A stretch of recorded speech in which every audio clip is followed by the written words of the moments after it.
If you're all listening outside, we have a banquet Saturday. Hope everybody will come. You buy a ticket. Probably some still available. If not, stand outside. This is the hardest I work. I sweated the whole ball game right through my coat. But no, I'm just proud of those kids. And you can tell how happy they were in the locker room. I don't know if they were happy winning or throwing water on me. But regardless, it's a good way for this group to go out. Set a lot of firsts in Marshall history. And 3 seniors, 4 seniors, 3 West Virginians, a kissing cousin, Kentuckian, and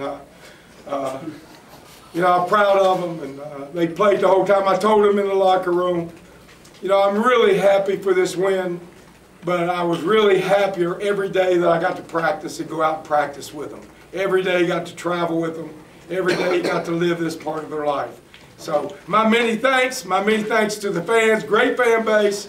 Really appreciate y'all loud as heck, and I appreciate it. Go Herd. So I'll take that from there, and you can ask me questions. Is that right? Yeah, we'll take questions from Marshall history. He already did his opening statement. You're going to have to get on time, man. I was here before you hit the time. You better speak up.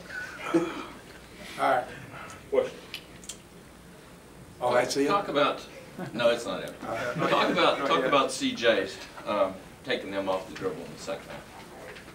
Well, he was something. He's just strong. When he goes in, and it's amazing how he finishes so softly when he's going in there. And he's, you know, a lot of people accelerate in the finishes. He actually decelerates. And then he's strong, and then he's got really great touch at the end of his finishes. And, what a great, you know, he had a great career. He's 5th all-time leading scorer.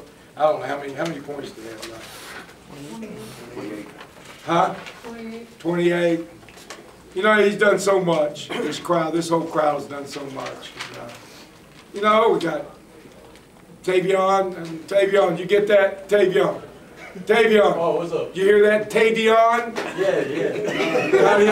There's a future sitting in here, and he's ready to take off where John and CJ left off. And we're looking forward to it. And I think basketball is exciting again. It's fun. People here are avid about it, always have been. I really appreciate it, and hope to see you in the near future in around town. Oh, I think even Billy came out of Wrights. You know, when you get that old man out of Wrights, you're in pretty good shape. But I appreciate everybody. Thank you so much. Just even the way that you guys closed the season, 10 out of the last 11 you guys won. You didn't win in the conference tournament like you wanted to, but the way that you guys closed this stretch here, I mean, it's we lost our legs in the middle of the year, and maybe blame that on me, but a little bit of the scheduling, and just we were away from home all of December, came back, and then had that road trip from where we played 3 on the road, the hardest places to play. We lost our legs. We didn't play very well for about 2 weeks, 3 weeks, and then we got that little break where they had a chance to get away from the game a little bit. We've been playing in the Bahamas all the way through. John and CJ didn't quit. They played all summer. They were in camps and everywhere else. And I think we just lost our legs, and I learned from that. And we came back, though, after that rest. And I had a scout from the NBA text me, and he goes, "You were right. Once they got their legs, they were who they were." And I said, "Told you I would happen." So real proud of them. And again, schedules, there's a lot of things to go in. Winning the championship's hard. I don't care where it is, when it is. You got 26 teams here, all of them 500 or more. You win a championship, I don't care if it's NCAA, NIT, CBI, CIT. It's difficult. And these kids, you know, as I always said, there's 4 teams happy after the last game. Well, we're one of them. So that's a great tribute to our kids. Dan, you get 3 threes, and their guard number 1 after. What does that mean? That's you. It's my daggone sister. 3 threes. I mean, if it was Mike, I was going to bust him out. You got 3 threes for the game, none in the second half, and then their guard had 13 points with 3 minutes to go in the first half, did not score the rest of the game. Well, we dogged him. Well, you know, all you guys that say no D and Dan Tony, there was a D played out there tonight. You know, CJ had, I don't know how many steals, just break open down for layups. John switching good, blocking shot. You know, we beat him up, and we really just smothered him. and then the offense opens up when it happens. So I was proud of them. But we talked at halftime. I said, we're not playing hard enough. This team's playing harder. They're getting the loose balls. They're going to where the ball has to be. We got to play harder. And the mark of a good team is that they didn't point fingers. They took it on themselves, challenged themselves, and came out here and put on a great performance that second half. After a slow start, +8 rebounding, 10 blocks tonight. That's another. Yeah, I almost have one. But, you know, again, they're just playing hard. They're good players. Good players. We got to see for the last 4 years a real high level of basketball. And I've sat in NBA games for 10 years, and I saw as many good plays. We run highlight tape of our team before every game we play. And it was easier, I think, to get highlights for our games than it was for New York, especially New York. LA. Maybe Phoenix, a little rival there, but you know what? It was easy to pull out great plays. And again, they're fun to play with. If that was Mike, what were we going to tell him? Huh? If that was Mike, what were we going to tell him? I won my championship. Let's see what you can do. What's it like to all the moments you've had in basketball, that one just a half hour ago where the buzzer goes off, the crowd storms the court? You've seen a lot, but that's another one up there. That's why I came back. You know, I remember those days.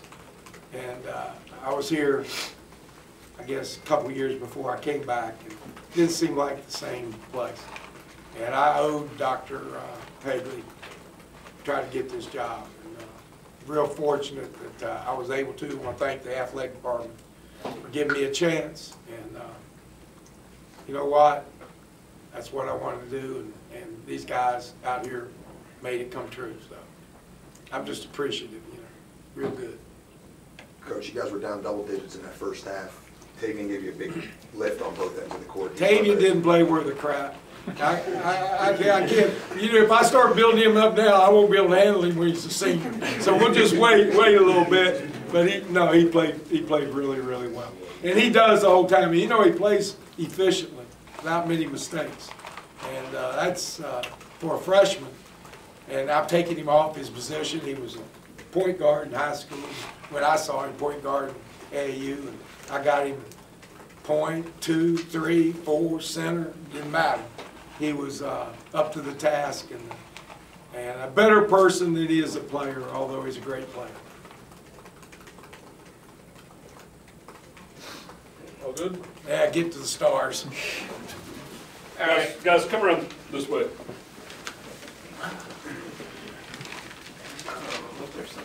No, got in the way. And Corny set me up. He could have warned me. Damn. Oh, that's sorry dogs. Damn 71-year-old treating him like that.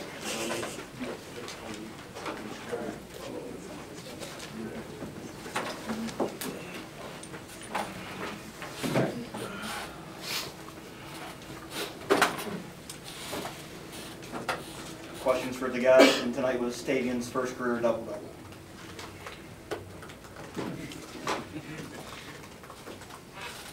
We'll start with John and CJ. I mean, to cap off your careers here at Marshall with this, I mean, what does it mean to you guys?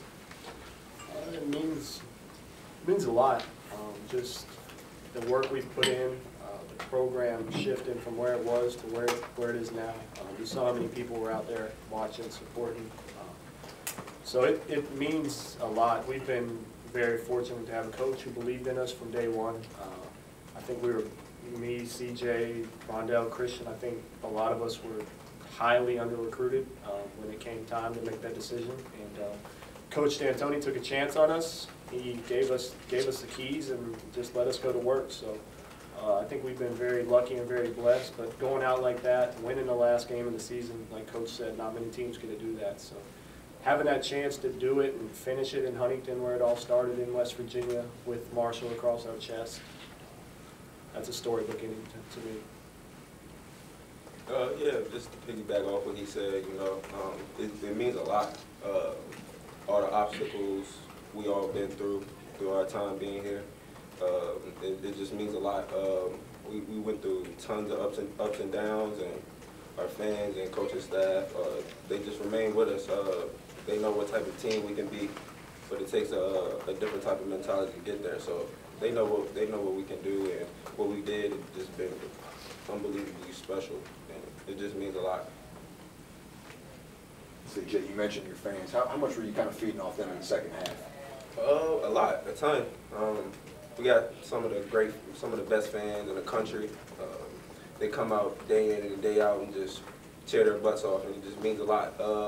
When it comes down like that, and they just giving us the push that we need. We just need things like that. Sometimes our energy might get a little low, but our fans just keep us engaged. Just talk to us on the sideline, just keep cheering, and it just means a lot. Our crowd was a big part of our win. Their coach compared this place. He went over his schedule and said, aside from Michigan State, this was one of the hardest places he's seen all year long. I can imagine what that boost gives you guys who are here every day. No, I've said it all year. When we pack this place up, the style that we play, it's exciting. I think it's one of the best systems in the country, one of the best brands of basketball in the country. And when we pack this place up in Huntington, State, the Tri-State, whoever's around comes out and supports like they do, and like they've been doing in my time here. And I think it's going to keep getting better the way the program's heading. But when they come in and pack this place up, I don't think there's many places in the country. I think it really does stack up with Cameron Hall or the Dean Dome, places like that. It'll never get the credit because it's Marshall, it's a mid-major, it's a small school, whatever. But when I think you stack them side by side, filled up, I take this place just about against anybody. How excited do you get when a shot goes up and you realize no one's blocking you out?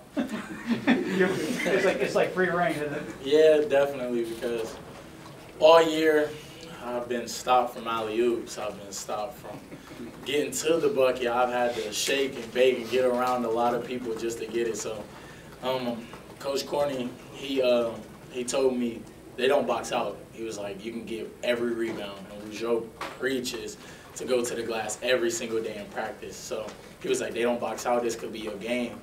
And they tried, but, I mean, they tried, but it really didn't work. So it's just, I don't know. I'm lost for words right now. I don't really have anything to say. So. Tavion, you had 3 points in the first half, and then you came out in the second half and just exploded. What was going through your head every time you go straight to the basket? I really don't look to really even score. Everything I do is like a tip in or like a chip in just to help. These are the guys that's I look to for scoring. I'm looking to get them started, because if they get started, then it hypes me up. So then I'm going to get started. But I didn't let it bother me. I didn't even know I had 3 points in the first half. I remember hitting the 3, but I mean, I wasn't thinking about it. The whole thing I was thinking about was we got to win this game. And going in, we was down, and then we finished out going into halftime very strong. I just knew coming out here, you was gonna have to do something, whether it was put some points on the board, grab some rebounds, play some defense. But I don't know. I just exploded. That was it. CJ, your last game here, the team has 3 3-pointers, and you win by 20. Put that in perspective. There's nights when you had threes and didn't go, tonight you win by 20. And no threes in the second half. And your reputation is you live and die from out there, and then, with 90 anyway. Right. Man, it's crazy just seeing a 3-point shooting team just not be able to throw a rock in the ocean. So when things like that happens, we don't get too down on ourselves. Coaching staff picks us up. They do a great job. When things go like that, it just goes to a chippy game. We just got to do all the little stuff, just playing hard on defense and doing all the little things on defense, getting each other open and making sure we secure good shots. So that's all it is when we're not hitting shots. We'll all find a different route to score. How about your driving? The coach said he's going to go right. He just did it at will. Right. That's basically basically my mentality. Whoever steps in front of me just can't guard me. So I just think that every time. My coaching staff and teammates, they all believe in me. So when I have a team like that and pushing me and things like that, it gives me a free will to just believe in myself. They give me the extra push that I need. Was there a turning point coming out in the second half where you're like, oh, I've got to do something here? Kind of, yep. I just knew I had to step up in a big way, whether it was offensively, defensively. I just try to play as hard as I can on both sides of the floor and give the team the push that they need. When did it really sink into you, CJ, that they couldn't stop you off the dribble? I kind of noticed it in the first half, but then again, just trying to create guys and just trying to get them open shots and things like that. But when I see how the pace of the game goes on, you know, I don't get trigger happy and just try to go score and things like that. I try to get people open shots. So when my time comes to go score or whatever, then I'll take the opportunity for sure, 100%. So with that being said, just when my time comes, I'll step up. Tavion, you've had an incredible year as a freshman. What have you taken from all the seniors that you're going to try and carry on next year when you're leading the team? Everything. I've tried to take a piece of everything from all of them. Just leadership. I really look at these guys help me in practice, like with little things. They'll pull me to the side, like, hey, well, you could have did this better, or like if somebody is going like this, then that's when you think this way or you think that way. But I've mostly taken things off the court, how these guys carry themselves off the court. You know, I look up to them a lot with that. John carries himself very well off the court. CJ carries himself very well. I really look up to Rondo because he's a senior that really, you know, doesn't really play that much, or, you know, he sacrifices coming off the bench for us guys and things like that. So with him not saying anything and not pouting and not doing anything and just coming in there and working hard, I look at CT, he puts in work every single day in the weight room. He comes to practice, he comes with a great attitude. These guys teach me how to be a better person than anything. But basketball-wise, I've tried to take everything. I've tried to take a jump shot, his step back pattern, his layup package. If I can get it all and put it inside me, I will. But I'm going to keep picking their heads until they leave. And I hope they'll help me, but that's really it. John, how about the defense? Number one, at 13 points 3 minutes ago in the first half, and did not score the rest of the night. Jared, y'all just made life miserable for him and everybody else. No, you're right. I think it speaks to the resiliency of this team. We took our lumps throughout the year, but not once did anybody get down. The next day of practice, everybody brought it, everybody battled. And credit to Jared. Jared doesn't always get the spotlight because he's not the biggest scorer, he's not the biggest guy on the court, but that's a kid who brings it every day of practice, every game. Jared wants to guard their best player. Jared wants to pick up the guy full court, 94 feet, and wear him out. So just that mentality that he brings, I think it really rubs off. Tavion, credit to him as well, because he's got the same mindset. He wants to guard their best player. I mean, as a freshman, you don't see that very much. You don't see a guy wanting to take the challenge and just go at another guy. So I think a lot of it's personnel and mindset. I'd say that's the two biggest things, because we've got guys that, like Tavion was saying, don't care about stats, don't care about padding their stats. We got guys that want to win, and when you have that, when you've got a bunch of guys that genuinely want to win and go out and battle for the guy on their left and right every game, especially tonight going out at home. First half, they got every rebound imaginable. Second half, that didn't happen as much. Second half, they were trying to switch and get mismatches. That didn't happen because everybody was locked in, everybody gritted down and just fought. So I think that really speaks to the resiliency this team's shown all year, and I'll be honest, I'm going to miss it. All good? Good.